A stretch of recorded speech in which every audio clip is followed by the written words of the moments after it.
Nasa was a worthless loser who spends his entire life studying. However, when Truck-kun tries to isekai him, a beautiful girl saves his life. So he takes this chance to ask her out, but she ends up wanting to marry and make babies with him instead.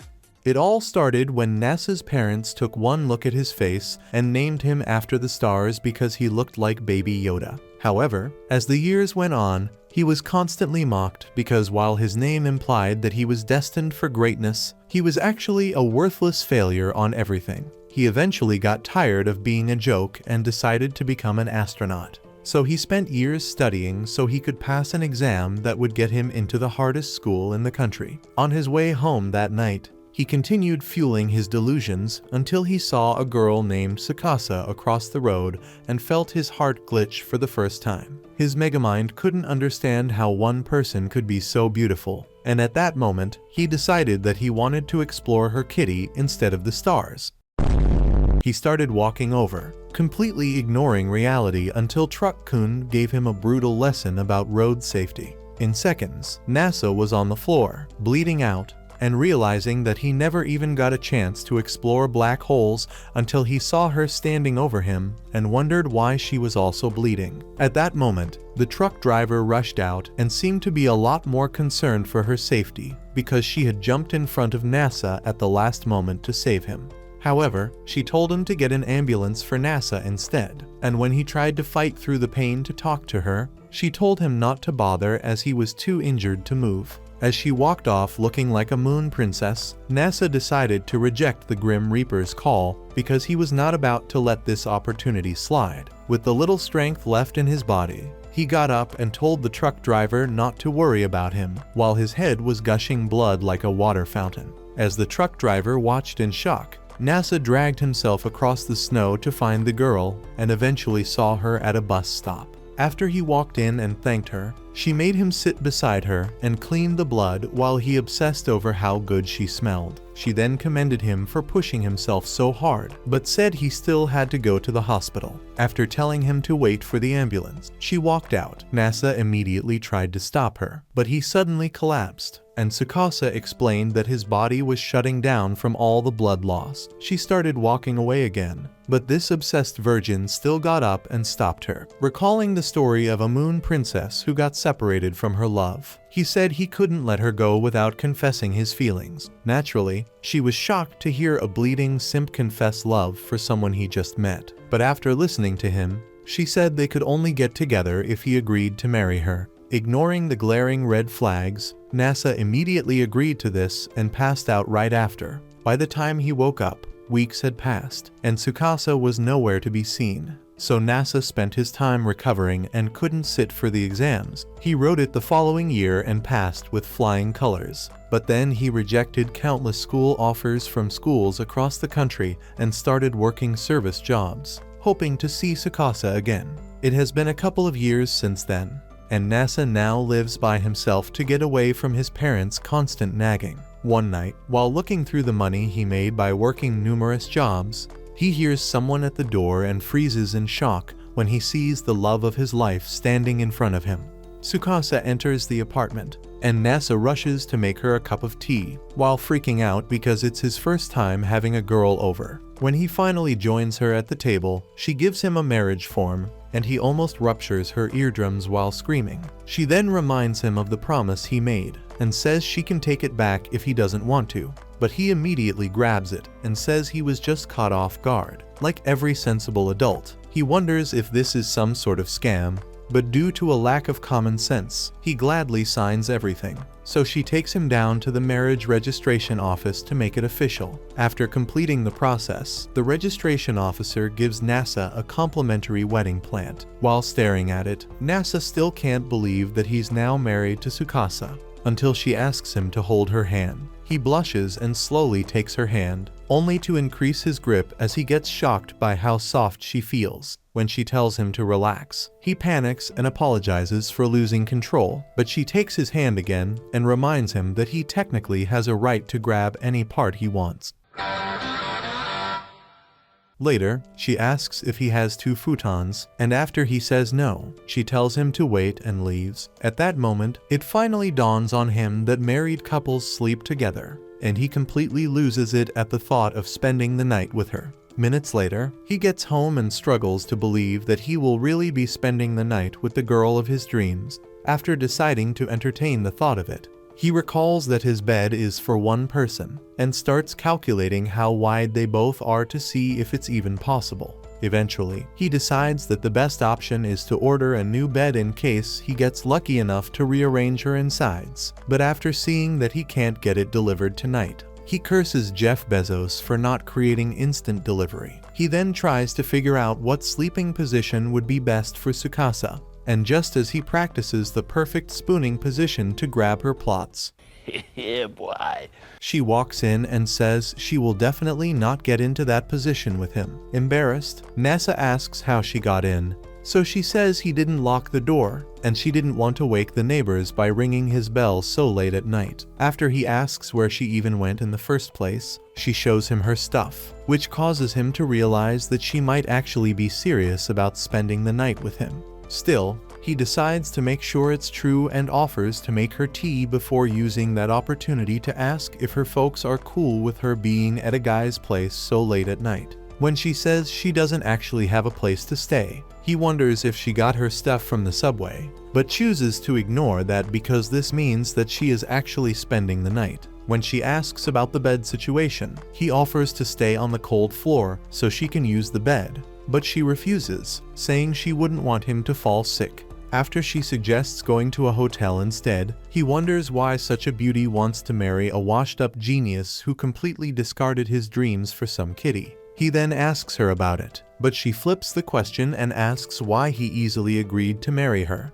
He responds that he fell in love with her at first sight, and she also says that she chose him for the exact same reason. However, NASA still struggles to accept that she loves him and asks why she does, but she refuses to answer him this time. The next moment, she heads out, planning to go find a hotel to spend the night. But while watching her leave, NASA's heart starts fluctuating at the thought of losing his precious new wife. So he runs out to stop her and suggests that they buy a futon so she can sleep over. Minutes later, they start shopping at a nearby store. And as Tsukasa searches for the perfect futon, NASA freaks out because they are technically on a shopping date. After putting on his big boy pants, he grabs her hand, and this surprises her as she never expected him to be so bold on the first night. When they get back to his place, she tells him to try using the futon, but he refuses because rolling in her bed might make his lightsaber overload. With the bed situation fixed, she asks for his bathroom,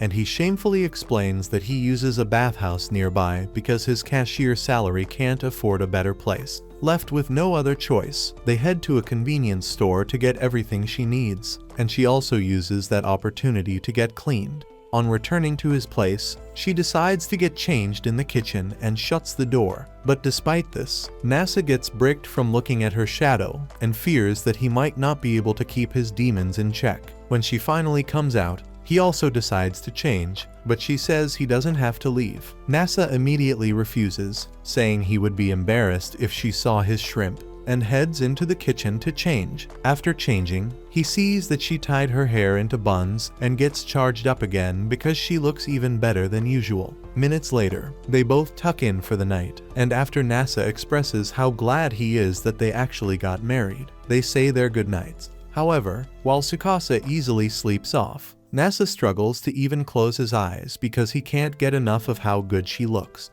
As he feasts his eyes on her plots and wonders how he got so lucky, Tsukasa suddenly starts a karate lesson in her dreams. He gets shocked by this, but still convinces himself that she looks cute until she rolls off the bed and accidentally unhooks a button.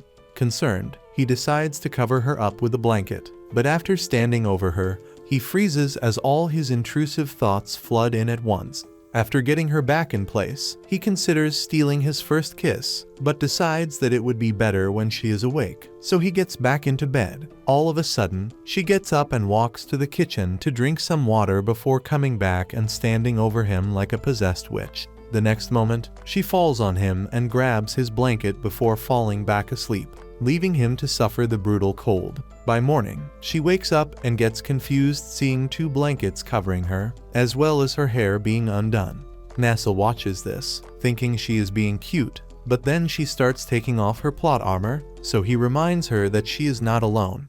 Come on, man. While she heads to the changing room, he imagines what could have happened if he didn't stop her until she walks back in with an apron that deep fries his dopamine receptors. Seeing the shocked look on his face, she tells him that she needs the apron to make breakfast, and when he says she is dressed like a married woman, she reminds him that they got married last night. She then takes a look in the fridge and gets surprised by all the meals already packed. So NASA takes the opportunity to brag about being better than Gordon Ramsay. He explains how he used his years of studying to create the perfect diet for his health. But what he came up with is actually a disgusting mashup filled with every ingredient in the kitchen. After taking one look at it, Tsukasa refuses to eat the culinary abomination and offers to make something actually edible. So he sits and watches as she performs magic with the same ingredients he used to give himself food poisoning. 10 minutes later, she serves it, and he struggles to believe that she made something that looks this good in so little time.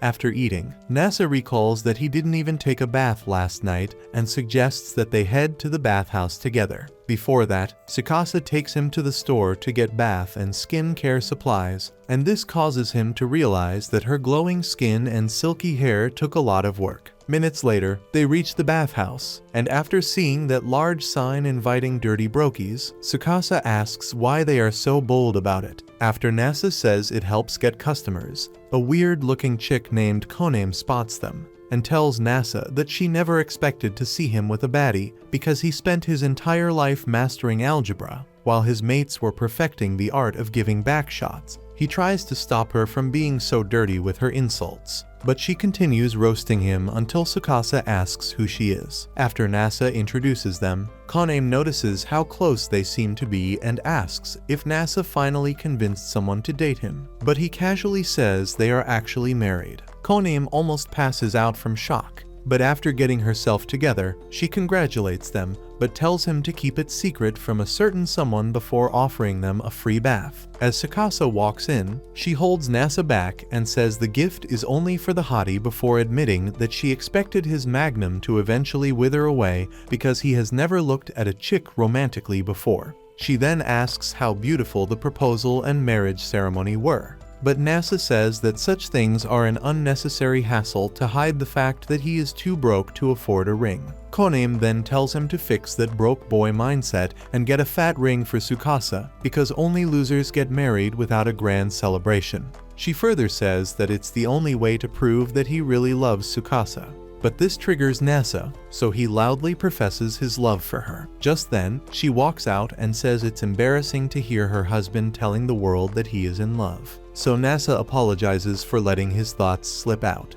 Minutes later, NASA heads to the men's bath and realizes that he is currently living in the average anime episode where the protagonist gets to see his crush's plot cannons. The fact that the girl in this case is already his wife makes this even better. But as his lightsaber turns on with excitement, Koname walks in and immediately feasts her eyes on it. While NASA runs into the bath in shame, Tsukasa enters the women's bath and is excited to see that she gets to enjoy it alone. However, another blue-haired dingus named Aya walks in and immediately starts apologizing for invading her privacy. To make up for it, she offers to wash her back, and Tsukasa accepts, only to regret it minutes later when Aya starts comparing her skin to the iPhone and completely forgets to wash her back. After Tsukasa manages to bring her out of La La Land, she apologizes and introduces herself as Koname's older sister. So Tsukasa introduces herself as well, but Aya notices that she has the same nickname as NASA and asks if they are related. Since they are now married, Tsukasa says yes, and Aya convinces herself that she has to be his little sister or something. Much later, NASA dreams about the night he first met Tsukasa, and after she wakes him up, she realizes that she has been waiting and says she should have woken him up. Aya then shows up and excitedly says she has already met his sister. NASA gets confused by this, so she asks if Tsukasa is not his relative. In a bid to avoid telling her the truth, he just says they are related. Tsukasa then asks how they know each other, so Aya says they were classmates. She also tells Tsukasa that he is the reason they still have a business and explains that things took a bad turn when their grandfather passed on and left the business to their dad, who fell in love with a random hoe and ran off with the money they had left. Thankfully, NASA used his algebra skills to draft a new budget for them and also taught them how to attract new customers, which helped them rebuild the bathhouse. Minutes later, they both start walking home, and after recalling how Aya kept glazing NASA, Tsukasa brings up her looks to see how he reacts, as NASA foolishly describes how Aya evolved into a hottie over the years. Tsukasa's insecurities flare up, and NASA eventually notices the change in her mood. However, after spotting a wedding reception nearby, he recalls what Koname said earlier and thinks she is upset because they got married without the proper celebration. When he musters the courage to ask if it's a problem, she claims to be okay, thinking he is talking about Aya, but her obviously triggered body language tells him another thing. After she says she wants to be the only attractive girl in his eyes, he misunderstands again and thinks she actually wants a grand proposal. So he decides to do that, instead of glazing her the way he just did to Aya. After handing her the keys to the apartment, he runs off to plan a proposal while she wonders why her husband has the same brain matter as a squirrel. As she starts heading home alone, the car of your dreams pulls up, revealing a chick named Chidos, who has been stalking Tsukasa. Minutes later, Tsukasa gets back to the apartment and sulks over the fact that NASA suddenly chose to abandon her. Since she is with the only key, she also has to stay inside until he returns, and like that isn't enough, she doesn't have a phone to keep herself distracted. She eventually decides to do something to impress him in the meantime, and after settling on a full apartment cleanup, she takes a look around and realizes that NASA is actually a really clean dude, unlike you musty creeps watching this. However, she refuses to believe that he has already cleaned everywhere and continues searching for dirty spots until she gets to the closet. Before opening it, she guesses that it's probably where he keeps all his Gunner material and decides to protect her peace of mind by ignoring it. She then decides to cook for him instead, since it's the only thing he doesn't know how to do. Just as she is about to start, the doorbell rings, so she goes to answer it, expecting to see NASA, but it ends up being Chidos, who then admits to Tsukasa that she has been stalking her. After saying that she didn't expect to find her living in the slums, Chidos offers to take her back home and remind her of the luxuries they are used to. But Tsukasa slams the door in her face. Chidos immediately starts begging her to open up and apologizes for insulting the place before claiming that their grandmother had been worried sick because Tsukasa suddenly decided to leave home without telling anybody. Tsukasa then opens the door and tells her to stop the cap because she obviously asked their grandmother about her whereabouts and only came to take her back because she is a sister-loving creep. As Chidos tries to make another excuse, Tsukasa tells her that she is married and says she will come see their grandmother when she is ready. After she shuts the door on Chidos again, the fun-sized Goldilocks realizes that she has lost her sister forever and sits on the stairs to sulk. Minutes later, NASA returns and gets worried about her, but she tells him to mind his business. He then gives her a napkin and says he simply can't walk past when such a cute girl is crying. This causes Chidos' heart to flutter, so she takes the napkin and dries her tears before telling him that her sister has refused to go back home, which is why she has been flooding the stairs with tears. After NASA expresses his concern for her, she commends him for being such a nice guy and asks what he is up to. So he tells her about his plan to propose and says he has no idea how to go about it. Just as Chidos starts cooking up a proposal plan, Tsukasa walks out to meet NASA because she could hear his voice from the apartment. While he explains where he went, Chidos hears Tsukasa calling him darling and immediately starts twitching as she realizes that Mr. Nice Guy is the one who stole her smoking hot sister. She blows up in his face, demanding to know why Chidos would marry a broke loser who doesn't even know how to propose. NASA then tries to make her understand that he is not that bad, but she continues raging and threatens to incinerate him. Shockingly, NASA remains calm through all this and admits that she has reason to be concerned since she pulled up in his dream car and saw that her sister's husband can't afford a scooter. However, he insists on having a civilized conversation about everything so they can get to know each other better. Hearing this, Tsukasa realizes that her husband is actually a really chill dude, but Chitos refuses to hear another word and calls her bodyguard to snatch him up. While Tsukasa calmly watches, Chitos drives off with NASA, who then warns her that Tsukasa might call the cops. After saying that Tsukasa is not a snitch like the nerds he probably hangs with, Chitos takes him to her family's mansion and summons two maids, Aurora and Charlotte. She then comes up with a plan to destroy Tsukasa and NASA's relationship by forging fake pictures to make him look like a cheater. While Aurora gets confused about how she intended to pull it off, Charlotte takes one look at NASA and immediately starts taking off her plot covers. Beautiful! Chitos quickly puts them back on and asks if she has finally lost it, and she easily admits to finding NASA attractive. But then Aurora tells Chitos that he already escaped. While they search the mansion to find him, he tries to find Tsukasa's room and accidentally slips into what appears to be a museum. He then spots a moon rock and is surprised by the amount of detail they have put into preserving it with an oxidation tank. As he starts to wonder why they have a moon rock in the first place, Charlotte finds him and starts attacking with a sword big enough to pulverize his body in one slice. As NASA desperately evades every attack, Aurora and Chitos try to stop Charlotte's rampage because of the valuable items in the room, but she ends up breaking the moon rock's case, causing all the gas preserving it to leak out. Thankfully, NASA quickly swoops in with his megamind and saves the day with a bunch of tapes. Chitos then explains that the rock is very valuable to Tsukasa, but NASA gets confused again, as he has no idea why she would want a moon rock. This causes Chitos to realize that he barely knows his wife, and when she asks about it, he starts listing out the most stupid facts, like the color of her hair. Chitos then recalls how Tsukasa saved her life a couple of years ago and says she should be the one to marry her. What?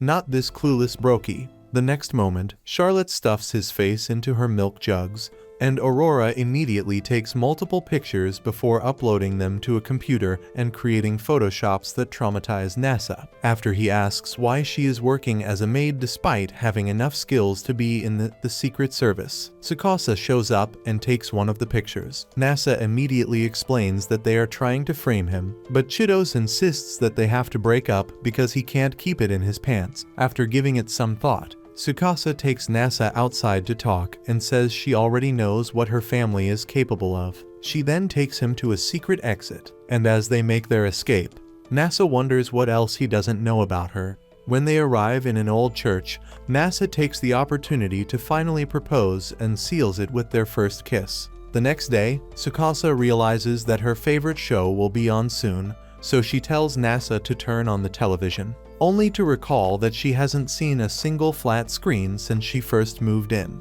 When she asks why, NASA explains that he doesn't actually watch movies, but Tsukasa refuses to believe that her husband is a Gen Z caveman and starts listing all the legendary movies to get his reaction.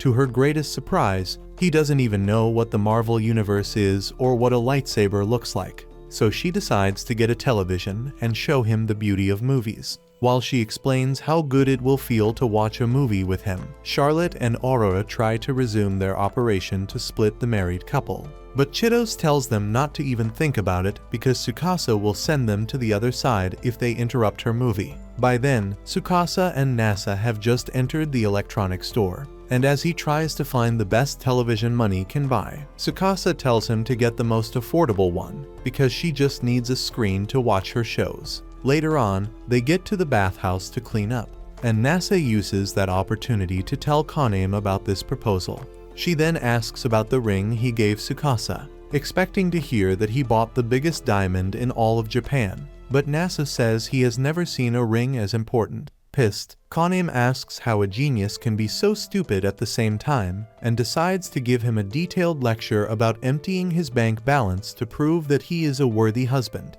After listening to her words of advice and the occasional insult, NASA sees a couple celebrating their engagement on the television, so he decides to figure something out for Tsukasa.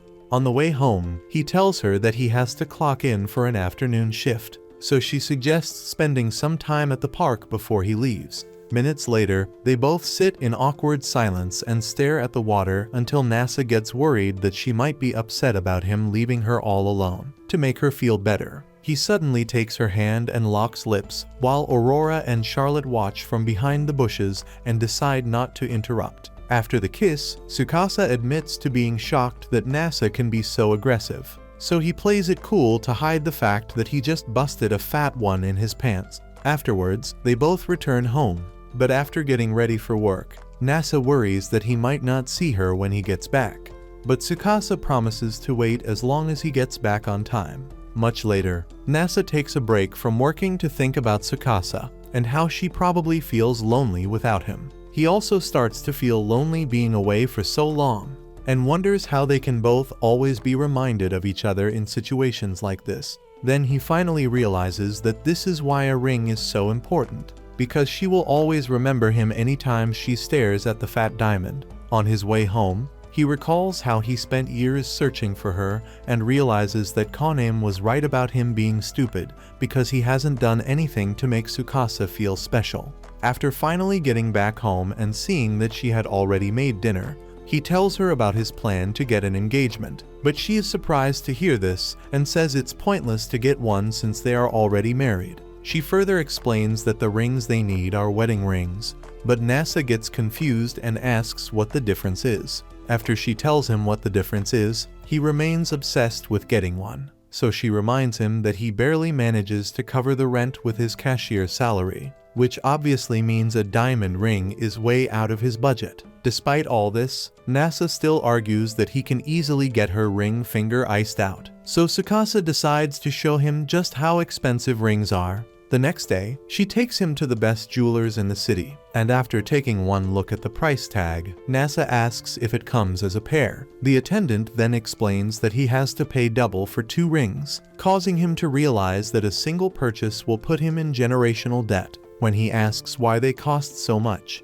the lady explains that they sell the highest quality jewels to make sure a couple who actually have money can show off their love. Nasa then considers depleting his life savings and taking on a debt that would take 10 lifetimes to pay off. But Tsukasa quickly stops him and takes him out before explaining that she just wanted him to see how ridiculous the prices were. However, Nasa still wants to get a ring for her at all costs, so she takes him to a place with less expensive rings. After seeing some of the prices, he starts feeling a little optimistic, but Tsukasa stops him again because they are still way out of his budget. As they head out, Nasa tells Tsukasa that he wants to get her a ring so she can always have a reason to remember him whenever they are apart. After giving him a kiss on the cheek to thank him for being so thoughtful, Tsukasa takes him to a store meant for brokies who can't escape the Matrix. Later, they start heading home, but Nasa gets worried because they ended up buying the cheapest ring that looks like painted scrap metal. When he expresses this to Tsukasa, she says it's only the thought that matters and promises to always treasure it as proof of his love. Hours later, they both turn in for the night, but just as Nasa tries to get some shut-eye, Tsukasa gets possessed by Bruce Lee while sleeping. Curious, Nasa watches to see what she will pull off next, but she just gets up to drink some water as usual. He then expects her to grab his covers, but this time, she opens them up and sets his arm down before joining him in bed. Shocked, he takes a moment to calculate all the different ways he can smash, but after much thinking, he decides to start by spooning her. When his hand accidentally grabs a melon, his inexperienced mind goes short circuits as he never expected milkers to feel so good. Just as he manages to get his meat saber under control, Tsukasa turns over and kisses him. But then she rolls back into her bed before he can take things to the next level. The next morning, Tsukasa notices the duffel bags under his eyes and asks if he is okay. So he says he barely got any sleep, leaving out the fact that he was up all night waiting for another opportunity to grab her melons. While she gets started with her day, Nasa realizes that getting a bigger bed will make it easier to get into freaky situations like last night, so he starts looking for beds online. At that moment, he also considers getting a bigger television and suddenly decides that a bigger apartment is what they need. After fantasizing about movie dates and romantic baths that will end with creamy pies as dessert, he runs over to Tsukasa to ask if she prefers a bigger apartment. But she doesn't share his enthusiasm and says there is nothing wrong with their current place. When he tries to convince her, she tells him that living in such a small space helps her feel close to him. So he gives up but still wants to find a way to convince her. When they get to the bathhouse, he takes the opportunity to tell Kaname about it. But instead of giving him advice, she starts teasing him because he hasn't been sleeping together with Tsukasa on the same bed all this time. After considering how good it would feel to hold hands with her while sleeping every night, Nasa becomes even more committed to getting that double bed and a bigger place. But when Kaname asks what Tsukasa thinks about it, Nasa tells her how Tsukasa prefers their current place.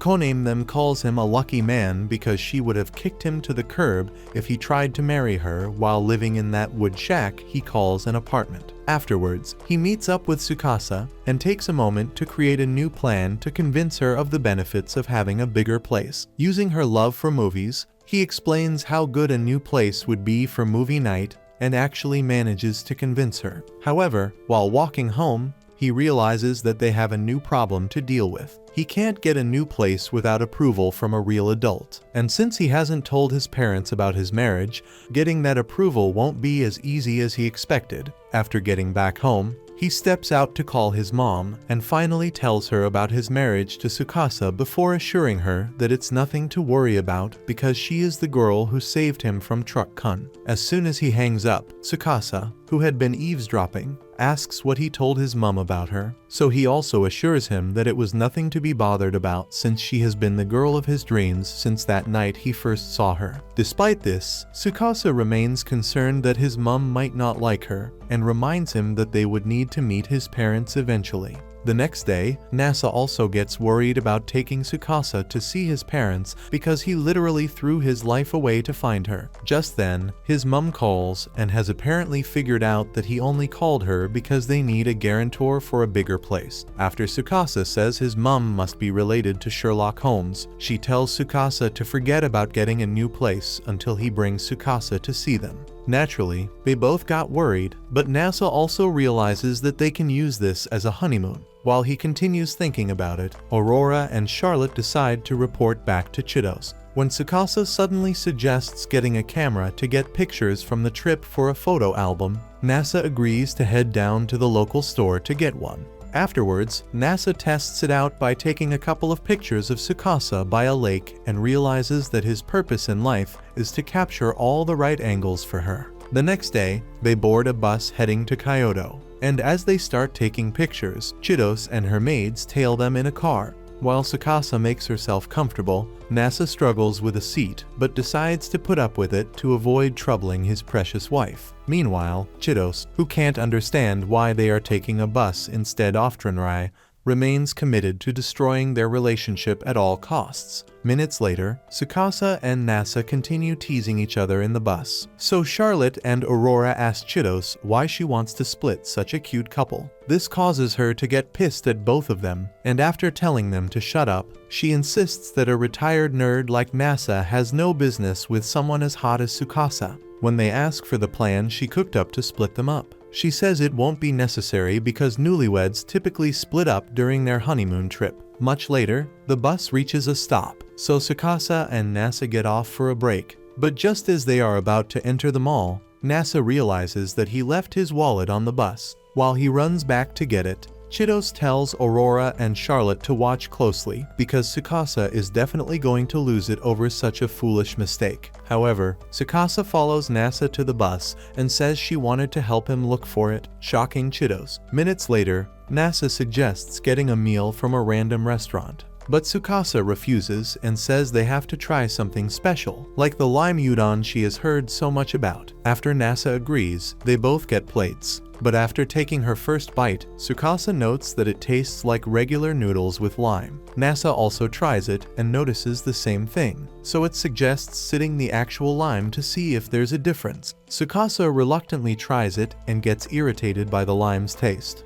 But then Nasa takes a photo of her at that moment, causing her to get embarrassed. Afterwards, she refuses to talk to him until he promises to, but whatever she wants, she settles for a lemon bread, and after getting it, Nasa heads to the men's room to take a dump. So Chitos swoops in to express how disappointed she is in Tsukasa. When Chitos asks why she is acting like the average love-struck girl who doesn't know any better, Tsukasa claims that is exactly what she is. Chitos then tries to remind her of who she really is. But then Nasa returns, and a famous television presenter shows up to shoot a segment, so Tsukasa takes off with Nasa to avoid the camera. Chitos tries to stop them, but the maids drag her away as well because her grandmother might see her on the show. However, as they run off, Chitos yells at Tsukasa, demanding to know why she married a worthless loser. Minutes later, they get back into the bus, and after telling Nasa that Chitos still doesn't approve of their marriage, Tsukasa wonders if his parents will react the same way. Nasa then promises to convince them, but he also starts thinking of a way to deal with Chitos's hatred for him. By then, Aurora and Charlotte are stuffing their faces while Chitos, who is still fuming, reminds them that she brought them for a relationship sabotage mission. Early the next day, Nasa and Tsukasa reach Kyoto, and while he gets excited to explore the city and see all the historically relevant sites, she only wants to see a manga museum and the local bakeries, which surprises him. He desperately tries to convince her that there are better things to do, but she remains obsessed with bakeries. However, after seeing how much he wants to see them, she decides to go with his plan instead. Just then, Chitos catches up to them to resume the usual antics. But instead of ignoring her as usual, Nasa tells Tsukasa to go see the manga museum with the maids, while he will spend some time with his #1 hater. Tsukasa gets surprised by this, but accepts since she really wants to see the museum and bakeries. After they leave, Nasa suggests getting a rickshaw ride, but Chitos stops him and says she will be acting like his girlfriend to see if he is really worthy of being Tsukasa's husband. By then, Tsukasa and the maids have just stopped at a cafe to get snacks, so they ask why she fell in love with Nasa when he is obviously not in her league. Tsukasa then explains how cute he is and says she fell even deeper in love when she noticed that he always praises the people in his life. At that moment, the maids notice how much she is blushing and tease her because she is obviously obsessed with him at this point. Meanwhile, Nasa has just bought Chitos a treat, and after she gets shocked by how good it tastes, she still refuses to accept him and asks why he loves Tsukasa. Nasa then explains the same basic stuff as before, and this pisses her off again, so she starts explaining the rest of Tsukasa's amazing traits. Upon hearing his, Nasa gets excited because he didn't think his wife was even more amazing than he initially thought. This reaction causes Chitos to lose it, so she storms off, knowing that this is probably why Tsukasa chose him over a lifetime with her favorite sister. When Nasa suddenly says she once saved his life, Chitos says Tsukasa did the same for her as well, so he shouldn't feel special. But then Nasa further explains that he felt lucky that night because he got to meet her, not because he survived. He then explains how rare it is to find a soulmate. And when Chitos gets fed up with the nerd talk, he says his marriage to Tsukasa gives him an opportunity to prove that he is worthy of her love every day. Not that he already proved it before they got married. This causes Chitos to finally see what made Tsukasa fall for him. But she still feels pained that she doesn't get to be the one to love Tsukasa forever. Much later, Tsukasa asks Nasa if she managed to convince Chitos, but he says he is not sure since she decides to head back home. Tsukasa then realizes that he definitely succeeded, but she decides to focus on meeting his parents. Much later, Tsukasa admits to being surprised that Nasa is from Nara, but he says he was actually born and raised in Tokyo. She then asks if his family is originally from Nara, but he also says no, so she asks why on earth his parents decided to live there. After reminding her that they are extremely weird people, Nasa explains how his father's love for archaeology drove him to the city, while his mum agreed simply because she had always wanted to see real deers. When Tsukasa starts worrying about how they might react to her again, Nasa assures her that he will take care of everything, so she asks how he even plans to introduce her. This dimwit then proceeds to explain how he will introduce her as a reincarnated goddess of beauty who stole his heart, but Tsukasa immediately tells him not to even try it. After eventually taking a taxi to his parents' place, Tsukasa notices that their house is close to the shrine of the moon goddess. And when Nasa asks how she knows, she says something about still being able to remember how the mountain looks after 1,000 years. Nasa completely ignores this because he is now nervous to show her to his parents. But then she spots someone peeking at them from the door and points her out to Nasa. Nasa swings the door open and asks Kanoka why she is acting like a creep when she was the one who insisted on meeting his wife. Kanoka then says she is not mentally ready to see Tsukasa, but as she continues freaking out, Tsukasa walks in and calmly thanks her for making time to meet with her. Seeing her smoking hot daughter-in-law causes Kanoka's brain to short-circuit, but after she loses it, Nasa asks for his dad, and she explains that he has been frozen in place all day because he also feels nervous about meeting Tsukasa. Minutes later, they all sit together in the living room, and Anishi completely forgets that he should be the responsible adult in the family, which causes Tsukasa to realize why Nasa has always seemed a lot more mature than he should be. After minutes of sitting through their awkward questions, Anishi tells Nasa to go take a bath, but he gets confused and refuses, since he rarely ever takes a bath at night. When Kanoka also insists that he take on, he still refuses until Anishi admits that he wants some alone time with Tsukasa. Nasa then says it's the main reason he doesn't want to leave, but then Tsukasa tells him not to worry, so he reluctantly agrees. After taking the bath, he gives her a tour of the place, but as he tries to show her his room, Kanoko pulls him aside to remind him that his room is next to theirs and the soundproofing is weak, so he shouldn't get too excited. Nasa gets confused by this and simply says okay. But when Tsukasa says that they will finally be sleeping on the same level, his Excalibur rises as he realizes what Kanoko was talking about. Minutes later, they get into bed and, as usual, Nasa stays up thinking about all the ways he can fold Tsukasa until he gets tired of dreaming and asks if she wants to sleep on his arm. He immediately panics and says she doesn't have to, but she agrees and goes back to sleep on his arm. However, he soon realizes why such a position only looks good in movies as his arm starts falling asleep before him. She eventually notices and decides to save him from the pain. But then he asks for a goodnight kiss and says he won't be able to keep his magnum in check if she doesn't give it to him. Once again, she agrees, but after the kiss, he still struggles to fall asleep as his magnum starts begging for more. Early the next day, Anishi is surprised to see Tsukasa up so early, and after she greets him like her own father, his middle-aged brain cells implode. He then struggles to come up with something they can talk about. So she asks about his love for archaeology, and he decides to take her to his office. On getting there, she starts reading some ancient texts with ease, which surprises him.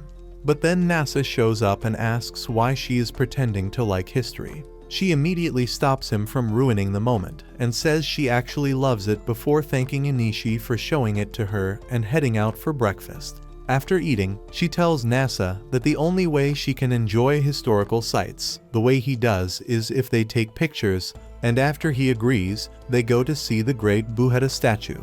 As they continue visiting more historically relevant sites, Nasa notices how Tsukasa seems to know something about every single one and wonders why she always acts uninterested when he brings it up. Eventually, he gets tired of being the only one behind the camera and asks for a couple's selfie. But she says he is only looking for a reason to grab her melons again. He gets embarrassed by the sudden accusations and tries to defend himself, but then she hugs him so they can take the photo. Much later, they get to the Haijo castle, and Tsukasa suddenly gets upset about how there is almost nothing left of the people who built lives and families in the area centuries ago. After a couple more minutes of thinking, she tells him that the good part about this generation is that they can always leave proof of their life by uploading videos. She then makes him record a video talking about himself. But as always, he screws up with useless details about their marriage. Later that evening, Anishi pulls Tsukasa aside for a conversation. But instead of the usual small talk, he thanks her for saving Nasa's life and explains how scared he felt when he first got the news that Nasa was hit by truck Kun. He then asks her to continue looking out for his slow-brained son, so she promises to do her very best for Nasa. The next day, they prepare to head back, So Tsukasa gives Nasa's parents a couple of pictures of his ugly face so they have something to look at when they miss him. Later that day, they return home, only to find the landlord trying to save what was left of the building after it had completely burned down. Tsukasa expects Nasa to freak out, but he calmly runs over to the landlord to make sure he is okay before asking Tsukasa if she left any valuable items in the house.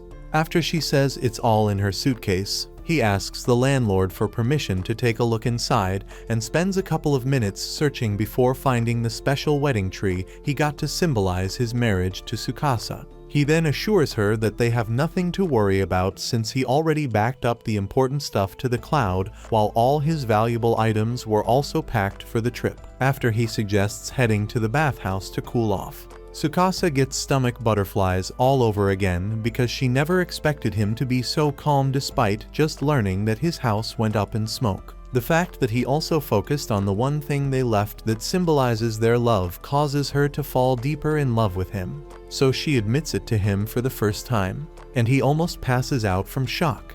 Later on, Nasa enters the bath and begins planning its next course of action. Since a new apartment will probably take a week before they can move in, he decides to stay in a cheap hotel with Tsukasa, but then little Johnny starts to tingle as he realizes that it's the perfect opportunity to fold Tsukasa like a pretzel. As he tries to get his thoughts under control, Koname walks in and asks why he is so excited despite what happened.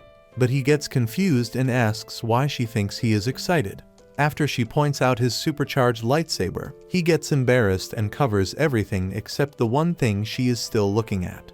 Thankfully, she is already used to seeing baby carrots, so she ignores it and tells him to stay in the bathhouse with Tsukasa until they get a new place. He gets excited to hear this and tells Tsukasa as soon as she comes out. Koname then offers to show them the place while worrying about how Aya will react because she has been obsessed with Nasa for years and still doesn't know that he is married to Tsukasa. Much later, she decides to test Aya by asking how it feels to live with her crush. And as expected, Aya freaks out while trying to act like she doesn't actually like Nasa. The next moment, he walks in and thanks her for letting him stay while flashing his wedding ring right in her face. But she remains clueless and tells him not to worry about it. When he mentions taking Tsukasa to see his parents, her brain cells finally start working for the first time ever. But they still fail to show her what's really happening until their mom walks in and congratulates Nasa on his marriage to Tsukasa. While Koname immediately asks why she is always so insensitive, Aya breaks down with the realization that she was too stupid to even notice that her first love had already slipped away. As she starts a flashback scene to explain how she fell in love with Nasa, her mom snaps her out of it and gets pissed because she is making a big deal out of a simple crush when their dad left her to smash a younger H-Audi he found attractive. While they argue over whose trauma is more relevant, Tsukasa starts feeling bad for not noticing that Aya had feelings for him. But Koname stops him and says it's her fault for not speaking up when she had the chance. Upon hearing this, Aya admits that she was wronged for keeping her feelings locked away and congratulates him on the wedding before deciding to become one of those streamers you goon to every night. Days later, Tsukasa tells Nasa that she has to do their laundry, so he offers to help with it, but she refuses. He then asks if she is trying to prove that she is a traditional wife, but she starts blushing and admits that she doesn't want him to see her plot covers. Nasa also gets embarrassed at the thought of this and agrees with her, but then Koname shows up and asks Tsukasa for help with something. After they both leave, Nasa realizes that he has just been blessed with a once-in-a-lifetime opportunity to sniff Tsukasa's special juices. He then convinces himself that it's perfectly normal. But as he prepares to enjoy her scent, Koname admits that she never thought he had the guts and says she started watching when he first started yapping about Tsukasa's smell. Afterwards, they both get to the laundromat and, after putting the clothes into the machine, Tsukasa tells Nasa that they actually needed to get them washed because she doesn't have any plot armor left, which is why there is currently nothing under her tracksuit. As usual, Nasa freaks out at the thought of her melons being exposed, and while she remains embarrassed, he quickly takes a photo and says he just had to because such a vulnerable moment only happens once in every lifetime. After they return home, Koname asks Nasa if he has bought new clothes for Tsukasa. and after he says no, she calls him stupid for failing to realize that hotties like his wife need a constant wardrobe update to stay good looking. Minutes later, he finds Tsukasa and tells her about it, so she agrees, but warns him that girls' clothes can be expensive. She then asks where he usually shops for clothes, and after he mentions one shabby-looking store for used hand-me-downs, she takes him to a high-end boutique to experience real shopping. After trying on a number of outfits, she shows him one that immediately triggers his insecurity, but instead of crashing out like the average simp, he calmly explains that he wouldn't like another guy to see her like that. She then notes that he can actually be possessive and decides to change into something better. Eventually, the shopping spree takes them to the plot armor section, and Nasa soon gets embarrassed to be around so many spicy sets. So Tsukasa tells him to sit and hide his brick while she shops on her own. He then uses that opportunity to look for a price tag and quickly realizes why she warned him that it would be expensive. When they start heading home, he notices that she got the affordable ones and asks if they are actually good, but she tells him not to worry about it. He then musters some courage and asks if he can see her wearing them later. Yeah, boy. But this surprises her, so she turns away to hide how embarrassed she is and says yes. However, she quickly suggests that they shop for his clothes as well and agrees to change the subject. Later, Nasa tries to settle into the new place Koname prepared for them, but all the ancient furniture and appliances give him the ick. He then offers Tsukasa some help in the kitchen to distract himself, but she tells him to go wait like a good little boy so she can focus on making the best meal he has ever tasted. As expected, he folds and immediately returns to the living room, where he waits until she serves the food minutes later. After they eat, Koname drops by to give them a special melon as a welcome gift, and when she leaves, they both decide to find a way to appreciate all the help she gives them. Early the next day, Nasa gets a call from his landlord telling him about a new apartment he just finished building. So Nasa tells Koname that they will be out of her hair soon. However, she gets upset by this and asks if he is leaving because they can't get freaky knowing she is around. Nasa immediately says it has nothing to do with that. But Koname continues asking them to stay because she actually wants to watch them perform the act. Minutes later, Nasa tells Tsukasa about it, and she also gets excited because the landlord said Nasa can pay the same price as before for the new place. When they eventually get to the new building, Tsukasa gets shocked by the modern design and asks if he got the right place because there is no way the landlord will charge them the same as when they were living in the outdated wood shack. After Nasa checks and says they are definitely at the marked location, Tsukasa insists that it must be my mistake. So Nasa suggests that they at least check the place out because they might never get another chance to enter such an expensive building. Once inside the apartment, Tsukasa immediately enters the bath and imagines what life would look like if they actually lived here, while Nasa imagines sharing it with her and cleaning her plots. After soaking in the view for a couple more minutes, they head to the bedroom and get stunned by the huge queen-sized bed. Nasa then takes the opportunity to ask Tsukasa if she would like to share a bed with him when they get their new place, and she shyly says yes to avoid revealing how badly she wants it. On their way back, Nasa promises to lock in and make enough bread to get them a fancy apartment, but Tsukasa tells him not to worry because she would be happy with any apartment as long as she gets to be with him. The next morning, Koname wakes up early as usual to get the bathhouse ready for customers, but as the late-night goon session starts getting to her, Tsukasa shows up and offers to help. Koname initially refuses, but after Tsukasa insists on helping her, she reluctantly agrees and starts by showing Tsukasa all the high-tech inventions NASA made to keep the bathhouse running smoothly. Afterwards, she tells Tsukasa to clean up the men's bath, expecting her to fail because of how dirty the bath usually gets, but only a few minutes later, she gets shocked to see the entire bath spotless, while Tsukasa looks like she barely broke a sweat. When Tsukasa suddenly starts praising her and says it must be hard doing all this work on a daily basis, Koname realizes why Nasa fell in love with her, so she accepts that Tsukasa is his soulmate. She then thanks her for saving his life that night. Later on, Tsukasa offers to make Nasa his favorite meal, and after he says it's curry, they decide to shop for ingredients. On the way out, they bump into Kanem's mom, who then gives Nasa an idea to take Tsukasa to the park so they can try a couple of positions while being surrounded by nature. But Nasa's virgin brain cells have never thought that far ahead, so he fails to understand. After shopping, they start heading home, but then Tsukasa notices that they are all alone on the trail. She jokingly asks Nasa if he brought her here to bring his fantasies to life. When he suddenly admits that he wants to kiss her, she gets surprised and commends him for being assertive before saying that she can't kiss him because her break stinks worse than overused tube socks. Nasa gets disappointed by this, but as she turns her back to him to take in the view, he suddenly hugs her and almost climaxes just from touching her. Tsukasa, who was initially startled by the hug, soon accepts it. And when Nasa asks if she is happy with their marriage, she assures him that it's the best thing that has ever happened to her.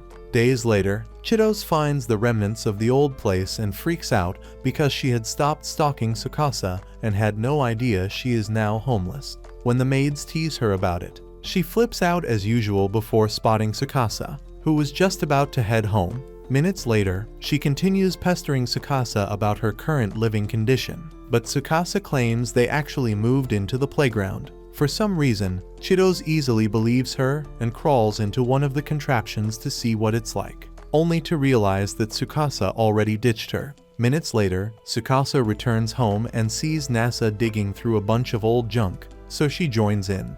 When he pulls up a weird-looking plate and asks what it is, she tells him that it's used to make takoyaki, which surprises him, so he asks how. She then realizes that even a genius like him can be stupid sometimes, and after explaining how takoyaki is made, she offers to make him some for dinner. He then suggests that they host a takoyaki party and invite the sisters. Minutes later, Chitos finds the bathhouse and resumes her annoying interrogations of Tsukasa. This time, Tsukasa sets down a mat and claims she sleeps on the cold floor while using milk bottles as her pillow.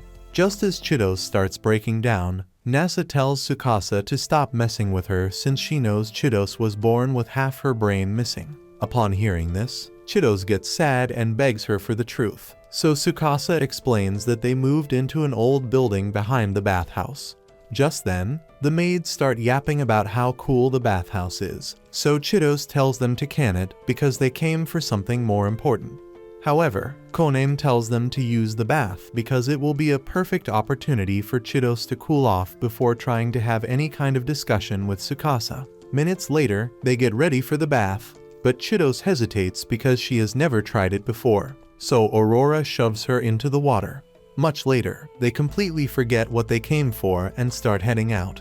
But Chitos suddenly remembers and returns to ask Tsukasa why she didn't return to the mansion after their house burned down. Tsukasa then says the mansion is just an overly expensive prison cell with no games to stay entertained, so Chitos offers to buy her every gaming console she wants. Just then, Aya runs in and introduces herself to Chitos, hoping to cash in on her promise to get gaming consoles because it's just what she needs to start streaming.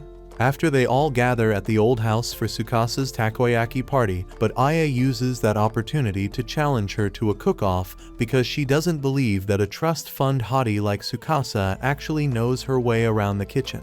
However, after the maids help Tsukasa with all the groceries she needs, she whips up a feast that causes Aya to realize that she never had a shot at winning Nasa's heart. Despite this, she refuses to accept defeat and challenges Tsukasa to an actual game instead.